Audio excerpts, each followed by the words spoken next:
The NFT bear market is still going on, so I'm gonna give you an update on what's going on in the markets as well as some new projects you should keep an eye out for. Starting with the macro trends, this guy, the NFT Edge, made a little post. I'm not sure if he made this or he took it from somewhere else, but this is kind of the sentiment that people have about the NFT markets. Essentially in December, it was kind of dead, and then this narrative where PFPs were blowing up. January, everything was blowing up from Azuki, Clone X, CyberKongs, everything going up. And then January, February, what's happened is like too much liquidity was getting sucked out of the market, people losing confidence. And then now in February, March, which is March right now, mints don't even mint out anymore. The moment they get minted, they sell for below floor on OpenSea. And so now it's kind of going down. It's looking a little bearish. But to be fair, you know, I wouldn't say this is an accurate graph of what happened because in November 2021, it was actually super high. It's a cycle of where things go up and down, up and down. And because of the geopolitical tension going on right now, a lot of people are losing confidence and they want to put their assets into more secure places, right? And so that's why NFTs aren't really the first place people think of as secure. But in my opinion, in 2022, and I absolutely could be wrong, and this could be a complete coin flip, but macroly, big VCs are investing millions, hundreds of millions of dollars, I guess more than billions actually at this point, into metaverse ecosystem, into gaming ecosystem. So I think there will be another run, but right now it's gonna be the calm before the storm. And as long as you make sure you survive and you hold the right projects or buy things when they're cheap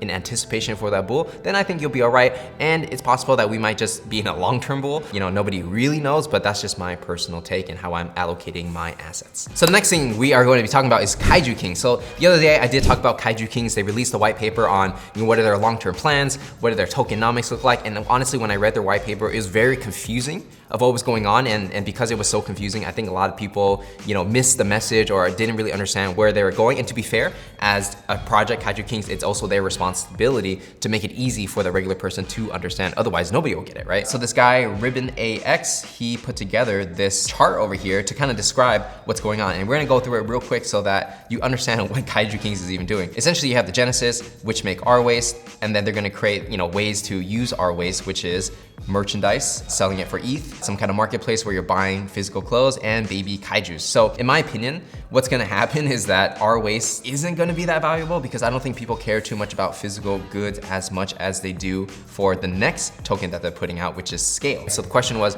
why would Kaiju have our waste and Scale? And I think from a branding perspective, our waste is kind of so close to like Godzilla, and everything they kind of did in the beginning was very close to Godzilla, and I think they're trying to branch out a little bit and be a little bit more original or maybe mix different ideas together. So Scale, essentially, Genesis can make it, babies can make it, mutant kaijus can make it. I'm not really sure the kaiju partner's going on because there's not too much information about that. And then with those scales, you can create alpha passes, you can create the mutant kaijus. And then from there, there's this DNA creation kind of play to earn mechanic similar to Wolf game where scientists can steal your scales. And then from there, you take those things and you turn it into more monsters, which will turn into this play to earn game that they're trying to put out in the end of 2022, early 2023.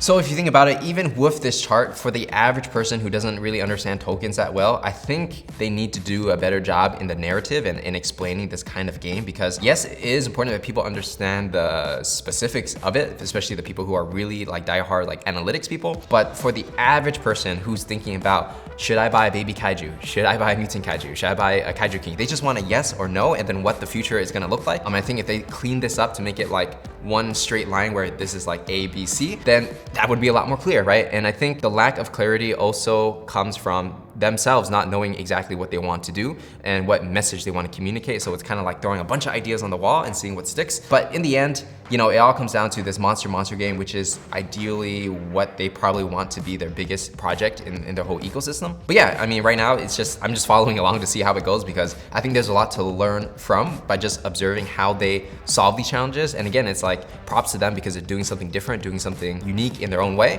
And not to say that other projects don't do PDE, but like, you know, they're trying. Maybe it's not as clear now, but maybe in the future, it'll be a lot better. The last thing I'll touch on is this. In my personal opinion, if you want to last in the NFT space for the long run, it's very important to communicate a message that everybody can understand, especially people who have no idea what NFTs are, right? And that's how you onboard people into the ecosystem. So if you see a project like putting all these like crazy graphs and numbers together, understand that that's for a specific demographic, people who are already in DeFi, who already have crypto, already have NFTs, and maybe that will satisfy them. You should have that, right? And all that should be robust and it should make sense. But at the same time, the narrative and the message projects put out is actually, in my opinion, sometimes more important, because that's how you onboard new people, keeping things simple so someone can just say, I feel confident in buying this NFT because I trust the team will do the right thing and I can see where they're going. And so that's something very important that I look at, especially when it comes to, you know, investing in like blue chip projects. I feel like the ones that are really good at communicating that message in a simple way where the average person can understand, that's just killer. And that's what we're exactly trying to do at the Parallax, trying to make this information as simple as possible for you to understand.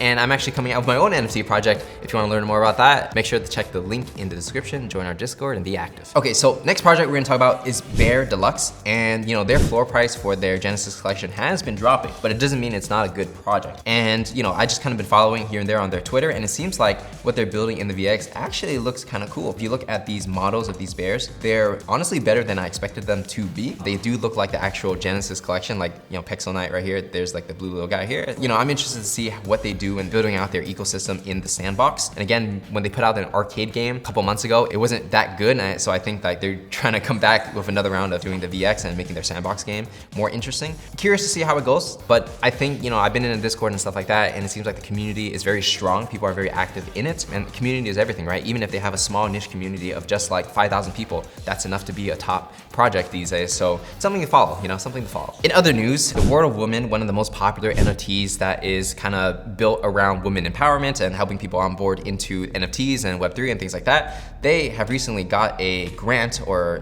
I'm not sure if it's a grant or investment, but $25 million into this project from the Sandbox. So they are going to be building VX avatars in the Sandbox, which is great. And then this grant, which is going to be spread out over a few years, I think 4 years, I could be wrong on that. But essentially what they're trying to do is they're trying to onboard more women into the NFT space, which is absolutely great for the space, right? Because you don't want just guys and like techie kind of people in the space. You want a variety of people with different perspectives, male, female, different ethnicities as well, to make it as vibrant as possible and to have as the best ideas as possible as well. So they're gonna build out metaverses in the Sandbox, right? So places where people can hang out. And this is kind of interesting because we haven't seen the Sandbox like blow up yet, or we haven't seen like the use case to why like, oh my God, I want to spend like 5 hours a day in the Sandbox taking an online course in the Sandbox, right? So we don't know exactly what that will look like, but even so, even if the Sandbox is a little empty, at the same time, they can use that money in different ways to educate women and all different people of different ethnicities as well. Learning about NFTs, learning about how to develop code, how to be involved in the space, how to work in the space. And so I'm pretty bullish on anybody who's trying to educate and onboard new people, because that's the name of the game and that's how this industry is going to move forward. And just a reminder, World of Women, the project, you know, is collaborating with Reese Witherspoon's, and they plan to do a TV show, film based on the World of Women's NFT, right? So it's not just education and onboarding new people, but at the same time, it's dipping their toes from NFTs outside of NFTs into the traditional media route, which is like movies and TVs and those kind of things, right? So it seems like this project has a lot of energy, and if that's your thing, make sure to check it out. Little update we have on an up and coming project some people are looking at is going to be Muri, and they came out with a website, muri.soy. So interesting they chose that name. I think it's kind of playing off like Azuki has the bean. I guess they're gonna do the soy. Is it too close? Up to opinion. They have a new roadmap. They're gonna do a token. They're gonna try to do an anime, which would be interesting to see. They're gonna have physical toys as well as a fashion line. Again, these are just narratives. These are just promises. There's no substance quite yet. You know, anybody can say, I'm gonna do an anime, right? It doesn't mean they're actually gonna do it, depending on what resources they have, but these are just ideas they're trying to put out there. Again, remember, narrative that will get people to actually mint the NFT when it comes out sometime in March. They're gonna have different DNAs. They're gonna have demons.